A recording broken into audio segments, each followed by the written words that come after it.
today we have gathered here to discuss about the theme of women empowerment and safety.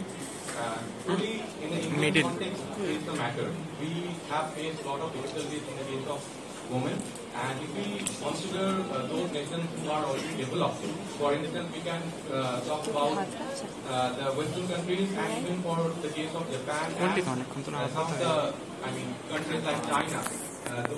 They are somewhere economically stable in comparison with India, and the reason behind this economic stability is the empowerment of women. If we are neglecting 50% of the population, if we are not giving importance to the 50% of our population, then we have some real issues.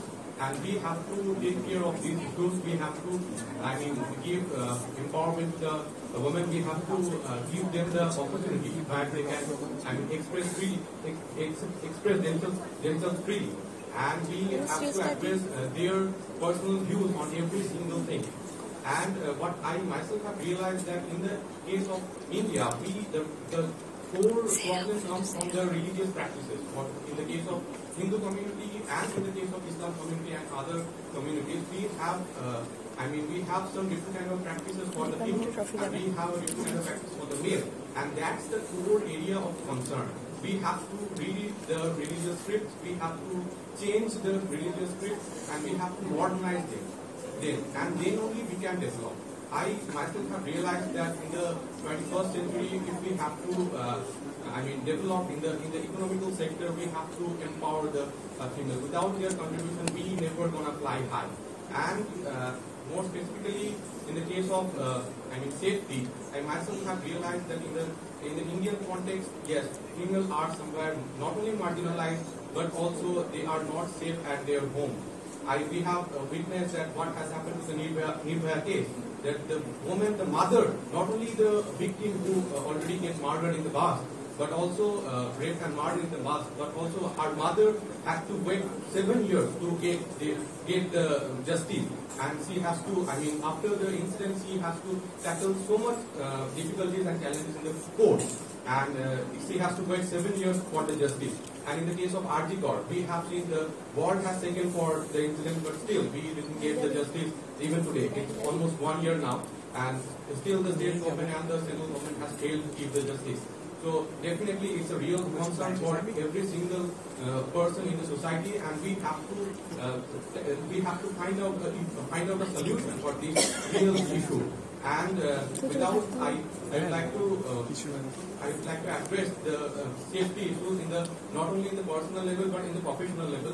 We have seen, that every single female are feeling insecure in their professional sectors, and they are thinking of so much. We are thinking of so much, way out, but still we are somewhere in a very adverse situation where we have to make some real changes. And about the welfare and empowerment of women, I have realized that yes, empowerment of women is very much in the Indian context very much necessary. Without the economic stability, they are never gonna fly high, and we have to ensure the reservation for the women in every job sector, not only the government job sectors but in the private sector. We have to ensure their reservation at least for 30 to 40% of reservation for the female is required. We have talked about 33% reservation in the parliament, but still it is not implemented. In near future, it's gonna be implemented. But yes, it's not only the parliament, it's the job sector, it's the non-government and the government sector. That's why we have to ensure that females are getting their opportunities and they are not being neglected by the society. And it's not a single person task, it's the task of the whole society. And I would like to conclude with one of the quote by Mahatma Gandhi ji, who is the founding father of the nation, where he has said that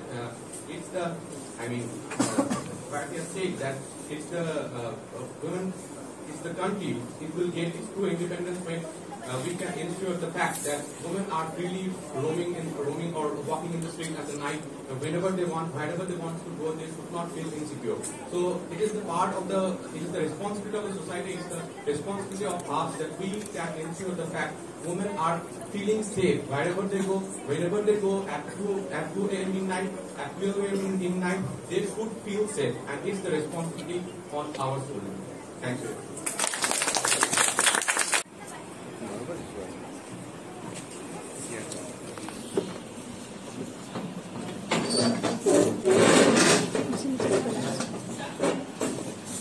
নারী শক্তি, নারী মূলাধার, জন্ম দিয়েছে শত, তবুও আমরা সেই নারীর উপরেই এনেছি হাজারো ক্ষত। নমস্কার, আমি হলাম আকাশ দে এবং আজকে এই অনুষ্ঠানে উইমেন ওয়েলফেয়ার এবং এম্পাওয়ারমেন্টের কথা তুলতে পেরে আমি আপ্লুত তো নই এবং অত্যন্ত ক্রোধিত, ক্ষুভিত এবং খারাপও লাগছে ভিতর থেকে।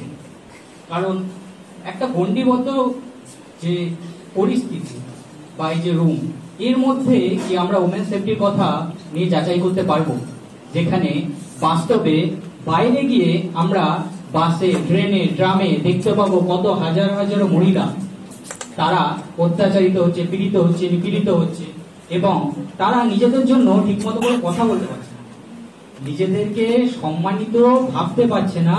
কারণ বাইরে কারা রয়েছে?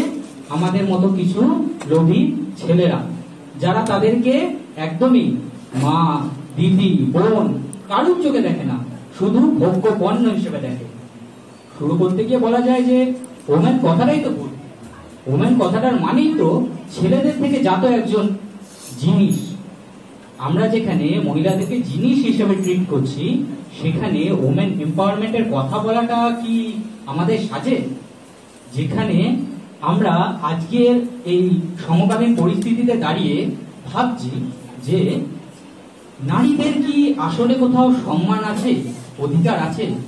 নারী কথাটা, শব্দটা শুনলেই আমাদের মাথায় প্রথমে কি আসে এখনকার দিনে দাঁড়িয়ে? ভাবুন তো একটু, আসে না মাথায় যে কোনো র্যাডিক্যাল ফেমিনিস্ট বা এমন নারী যে প্রতিনিয়ত অত্যাচারিত হচ্ছে? কোনোদিন কি আসে কোনো একজন মমতাময়ী মায়ের ছবি, কোনো একজন স্নেহময়ী দিদি বা বোনের ছবি বা আদর্শ একজন স্ত্রীর ছবি? কোনোদিনই আসে না।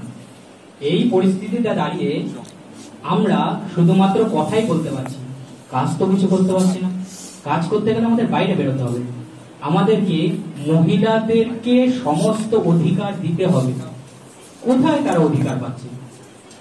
সমাজে যেখানে একজন বাবা বিভিন্ন বচন, ভাষণ দিয়ে চলেছে প্রতিনিয়ত বাইরের সমাজে, এবং ঘরে গিয়ে তার নিজের স্ত্রীর উপর অত্যাচার করছে, তার নিজের মেয়েকে বলছে না বাবা বাইরে যাস না, বাইরে ছেলেরা আছে, খুবই অত্যাচারিত হবি, বাইরে যাস না, একা কি করে থাকবি, কি করে মানিয়ে নিতে পারবি তুই? আবার সেই ঘরে বসেই পাড়ার যে অন্যান্য ছেলেরা আছে, অন্যান্য যে সঙ্গীরা আছে, তাদের সঙ্গে আলোচনা করে, ওর মেয়েটাকে দেখেছো কিরকম ভাবে জামা কাপড় পরে থাকে, ওর মেয়েটাকে দেখেছো এর ওর সঙ্গে ঘুরে বেড়াচ্ছে, বাবা দেখো ছেলেটার সঙ্গে কিভাবে ঘুরে বেড়াচ্ছে। সেখানে দাঁড়িয়ে এরকম একটা নিকৃষ্ট মানসিকতার মধ্যে আমরা কি ভাবতে পারি যে মহিলাদের এম্পাওয়ারমেন্টের দরকার রয়েছে? এম্পাওয়ার কি করব? আগে মহিলাদের ঠিক মতো মহিলা হিসেবে স্বীকৃতি দিই। যেখানে সেই ভিক্টোরিয়ান এজ থেকে চলে আসছে মহিলাদেরকে হয় দেবী রূপে পুজো করো, নয় তাদের ডাইনি রূপে হত্যা করো। মহিলাদেরকে তো মহিলাই মানছি না। অনেকে আমার আগে অনেক বক্তারা খুব ভালো বলেছেন যে মা কালী হিসেবে, মা দুর্গা হিসেবে তাদেরকে দেখা এবং ঘরের মহিলাদেরকে মা কালী, মা দুর্গার চোখে দেখা। আচ্ছা, মা কালীর উদ্ভব কি করে হয়েছিল যে ভাবতে পারেন? মা কালী কাদের দেবতা ছিল জানতে পারেন? তারা কি আর্য সমাজের কোনো ব্রাহ্মণ পুরোহিতের দেবতা ছিল আদৌ? মা কালীর গায়ের রংটা কালো কেন হলো? তার উপর রেসিজমের কেন এত অত্যাচার চালানো হলো? তারা তো দলিতদের দেবী। সেই দলিত সমাজের মেয়েরা আমরা কি খবর নেই? আমরা তো প্রতিনিয়ত জানতে পারছি 16 মিনিট অন্তর রেপ কেস হচ্ছে, কিন্তু প্রত্যেক 3 মিনিট অন্তর কি রেপ কেস হচ্ছে না, এটা কি আমরা ঠিক মতো মানতে পারি? সত্যি ভেবে দেখুন তো, দলিত মহিলার কটার কথা আপনি জানেন? ইউপিএর হাতরাসের কেস হোক, নির্ভয় হোক, অভয় হোক। আচ্ছা, এরা কি কোথাও গিয়ে সমাজে সেই ডিস্ট্রেস মেন্টালিটির মানুষদের মধ্যে বিলং করতো, যাদেরকে আমরা দলিত বলি, যাদেরকে আমরা অস্পৃশ্য বলি? সেই সব মানুষরা তো প্রতিনিয়ত অত্যাচারিত হয়ে যাচ্ছে। আমরা শুধু এখানে বলতে পারবো, অনেক বক্তৃতা দিতে পারবো, বলতে পারবো মেয়েদের এই করা উচিত, ওই করা উচিত, কিন্তু কাজে কি করে দেখাতে পারবো আমরা? যেদিন আমরা কাজে করে দেখাতে পারবো, সেদিন আমরা এখানে এসে দাঁড়িয়ে বলতে পারবো হ্যাঁ কথাটা সত্যি হয়েছে, আমরাও নারী, আমরাও পারি। ততদিন পর্যন্ত কথা সত্যি হবে না। আর যে সমাজে এত আইন, কানুন, নিয়ম মহিলারা মানতে চলেছেন, আচ্ছা, তাদের উপরে যদি কোনো এই ওমেন সেক্সুয়াল অ্যাসল্টের কেস হয়, তারা আদৌ জানে ছোটবেলা থেকে যে ওমেন সেক্সুয়াল অ্যাসল্ট আগে কি? গুড টাচ ব্যাড টাচের কথা শেখাতে চলেছেন। কে শেখাচ্ছেন? হয় কোনো শিক্ষক, নয় কোনো শিক্ষিকা। আচ্ছা, আপনারা কি বলতে পারেন তিনি ঠিকই শেখাচ্ছেন কোনটা গুড টাচ কোনটা ব্যাড টাচ? মেয়েটা কি ঠিক মতো জানতে পারছে আচ্ছা এইটা হলে গুড টাচ হবে, এটা ব্যাড টাচ হবে? আচ্ছা, এরকম আমার সঙ্গে করলে আমার জন্য এত অধিকার আছে, এত নিয়ম আছে, ধারা তো অনেক আছে, খাতায় কলমে অনেক পেয়ে যাবো আমরা। বাস্তবে আমরা বাইরে গিয়ে দেখি না কতগুলো ধারা আছে, কতগুলো অধিকার আছে, ফলাতে পারছি আদৌ?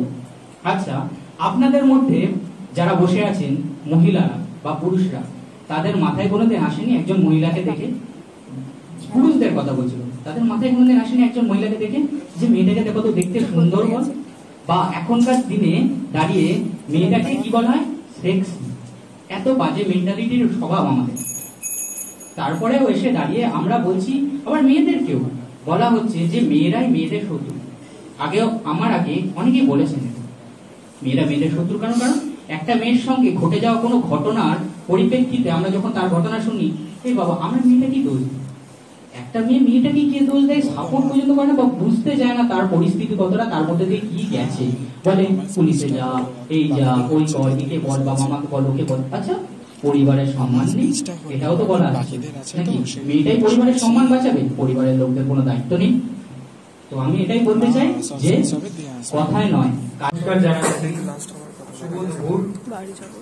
আমি আজ এখানে উপস্থিত হয়েছি আন্তর্জাতিক নারী দিবস 8ই মার্চ, যেটা আমাদের পালন করা হয় নারী দিবস মাধ্যমে। আজকের টপিক যেটা হচ্ছে, আজকের বিষয় যে woman welfare, woman safety, welfare and empower. এর বাংলা মানে হলো নারী নিরাপত্তা, কল্যাণ এবং ক্ষমতা। এই বিষয়টা ঘরে এবং বাইরে নারী নিরাপত্তা খুবই গুরুত্বপূর্ণ বিষয়। কেন? একটা নারী কর্মক্ষেত্রে বাইরে বেরোতেই হয় তাকে, এখনকার সময় সে বাইরে বেরোচ্ছে কাজের জন্য, সে জানে না বাইরে কি তার জন্য অপেক্ষা করছে। যেমন মহিলারা, যেমন একজন মা, একজন মেয়ে, একজন বোন, একজন শিক্ষক, তারা জানে না তাদের জন্য কি অপেক্ষা, ভালো জিনিস বা ভালো বা খারাপ কি অপেক্ষা করছে। কেন? তারাও মানে যৌন নির্যাতনের শিকার হতেই পারে। আমি বলছি না এখানে যে হওয়ার দরকার, কিন্তু হচ্ছে, এমন হচ্ছে। প্রতিটা সেকেন্ডে আমরা দেখছি, মানে বলতে গেলে মেয়েরা অপমানিত হচ্ছে। এটা কোনো সত্যি বলতে গেলে এটা কোনো মানে ইয়ে নেই, মানে হচ্ছে, কিন্তু সেই মতন আমরা দেখছি না যে অধিকার হচ্ছে। যেমন আরজি করে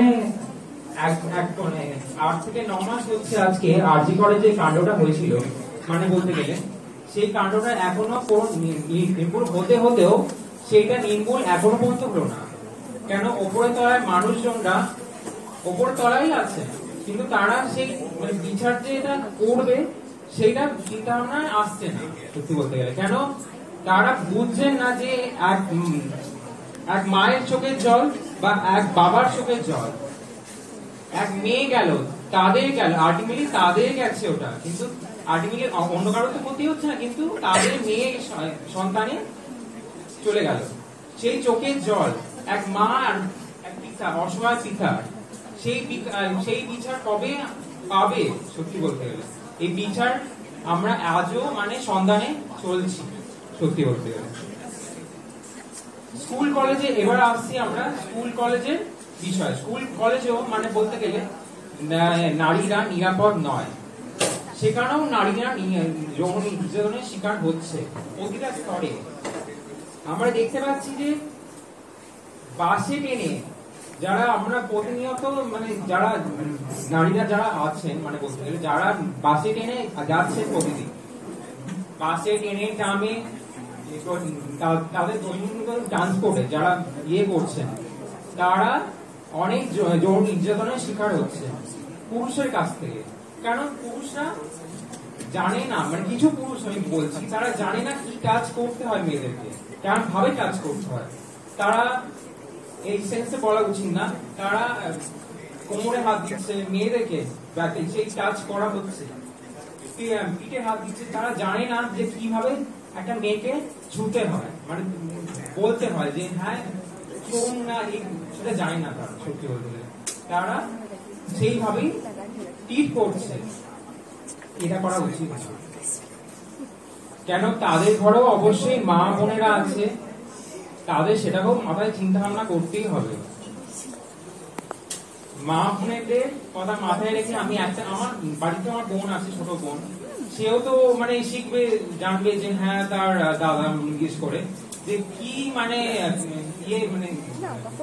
ইয়ে রোল প্লে করছে তার লাইফে। সত্যি বলতে গেলে সেটা কথাই মাথায় রেখে আমি বলবো যে যে নারী নুন তেল থেকে শুরু করে সবকিছু যখন রান্না করে সবকিছু ইয়ে করছে, সে হাতে পেন বই খাতাও করতে পারে অবশ্যই। এটা নয় যে তাকে শুধু রান্না করে নুন তেল কড়াই খুন্তিয়ে নাড়তে হবে, এমনটা নয়। তাকে বই খাতা পেনও ধরতে হবে, অবশ্যই এগিয়ে যেতে হবে। নিজের ভবিষ্যতের কথায় মাথায় রেখে নিজেকে মানে ভারতকে পাল্টানোর জন্য এক মহিলাই দরকার। কেন মহিলা এবং পুরুষের কাজও মানে বলতে গেলে মহিলা কাঁধে কাঁধ মিলিয়ে এক পুরুষও যেমন ইয়ে করেন, মানে বলতে গেলে এগিয়ে নিয়ে যেতে পারেন, মহিলাও একটা সংসারকে, একটা শিক্ষা প্রতিষ্ঠানকে এগিয়ে নিয়ে যাওয়ার সমান দায়। সত্যি বলতে গেলে সমান ইম্পর্টেন্স রাখেন আমাদের ইয়েতে। তাই আমি বলবো, শেষ ইয়ে করবো যে কেউ পিছিয়ে নেই। সত্যি বলতে গেলে আজকালকার সময় মেয়েরা যেমন এগিয়ে, পুরুষরাও অবশ্যই এগিয়ে আছে। এটা নিয়ে আমি আমার বক্তব্যটা আজকে এখানেই শেষ করবো। কিন্তু শেষ করার আগে আমি বলতে চাইছি যে এটা ভাববে না যে আজকে নারী দিবস বলে আমি নারী পুরুষ সমান নির্বিশেষে, এইটুকুনি বলে আমি আমার বক্তব্য এখানেই শেষ করছি। নমস্কার, thank you and have a nice day to everyone. আর আমি একটা কবিতা বলছি, এই আন্তর্জাতিক নারী দিবস। নারী দিবস। পুরুষের হাতে শাসনের চাবিকাঠি, পুরুষের বুকে শান দেওয়া তলোয়ার। নারীর জন্য ধুলোবালি কাদামাটি, নারীর জন্য অস্ফুট চিৎকার, নারীর জন্য অন্ধকারের বাঁক, উত্তাল নদী, ছায়া টলমল সাঁকো। পুরুষের হয়ে সারাটা জীবন থাক, নারীর জন্য একটি দিবস রাখো। পুরুষ পোড়াবে লালসার কালো পাপে, নারীর জন্য তবু কলঙ্ক দাগ। পুড়ে যেতে যেতে প্রচন্ড উত্তাপে নারী তুলে নেবে দাক্ষিণ্যের ভাগ। অনুকম্পার বরাদ্দ নারী পাক, কন্ডাক্টর আসতে লেডি ঢাকো। পুরুষের হয়ে 7 বৎসর থাক, নারীর জন্য একটি দিবস রাখো। শুদ্ধ পুরুষ, পুরুষের পাপ নেই, কেবল অগ্নি পরীক্ষা দেন সীতা। ধর্মপুরুষ বাজি রাখে নারীকেই, পাঞ্চালীকেও হতে হয় লাঞ্ছিতা। নারীর জন্য যদি বিষাক্ত কাম, নারীর শরীরে লুব্ধ পুরুষ আঁকো। সারাটা জীবন থাক পুরুষের নাম, নারীর জন্য একটি দিবস রাখো।